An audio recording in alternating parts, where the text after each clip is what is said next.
Bonjour à tous. Les vélos n'ont jamais eu autant de succès qu'aujourd'hui. Vélo classique ou électrique, que l'on roule seul ou en groupe, la route recèle souvent de nombreux dangers.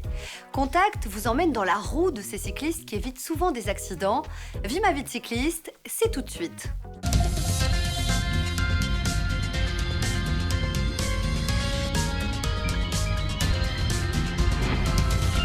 Nous sommes ici chez Guy en périphérie bruxelloise.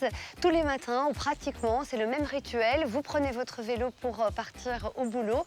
Vous avez un équipement qui est bien visible. Pourquoi c'est important ?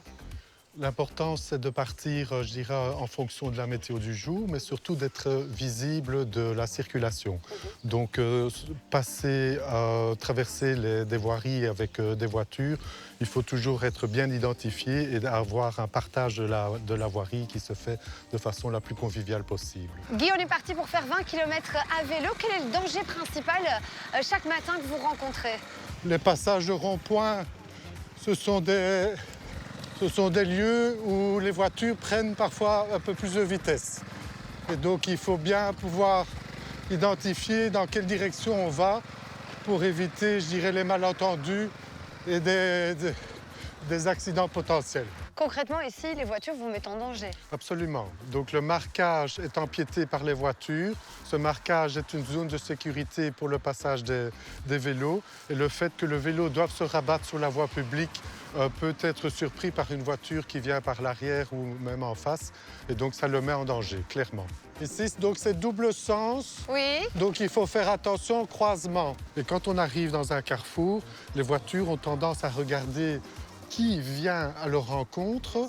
Donc, on respecte le stop, bien souvent on ne le respecte pas, mais leur regard ne se porte pas pour les vélos qui viennent à contresens. Et donc, il y a souvent un risque, je dirais, d'accident de ce côté-là, ou en tout cas d'inattention. Cette piste cyclable n'était plus assez large, et donc on remarque ici que la région flamande installe un nouveau chemin à l'orée de la forêt de Soignes. Sympa. Oui, Ouais, c'est tout nouveau.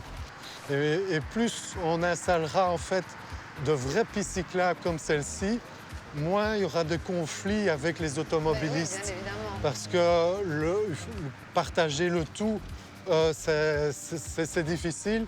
Et donc il faut arriver à ce Avoir des sites propres. chacun ait des sites propres et puisse se déplacer sans se disputer, quoi.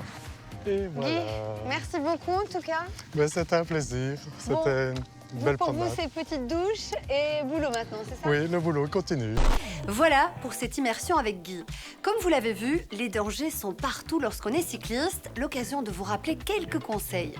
Alors, on a déjà parlé de la visibilité, mais je crois qu'il est important peut-être de séparer les cyclistes en deux. On a les cyclistes expérimentés. Ceux-là, il faut parfois les calmer sur la route. Ils ont envie de se faufiler partout. Ils ont donc parfois une place sur la chaussée qui n'est pas idéale. Ils surprennent les autres usagers, les piétons ou les conducteurs d'automobiles. À l'inverse, on a les débutants qui, eux, sont parfois trop timides sur la route et ont tendance, par exemple, à coller le bord droit de la chaussée, à frôler les voitures en stationnement. Et là, il faut leur dire, au contraire, de prendre leur place sur la chaussée de manière convenable et d'utiliser toutes les possibilités qui s'offrent à eux pour éviter le trafic automobile. En ville ou à la campagne, le deux roues a de plus en plus de succès.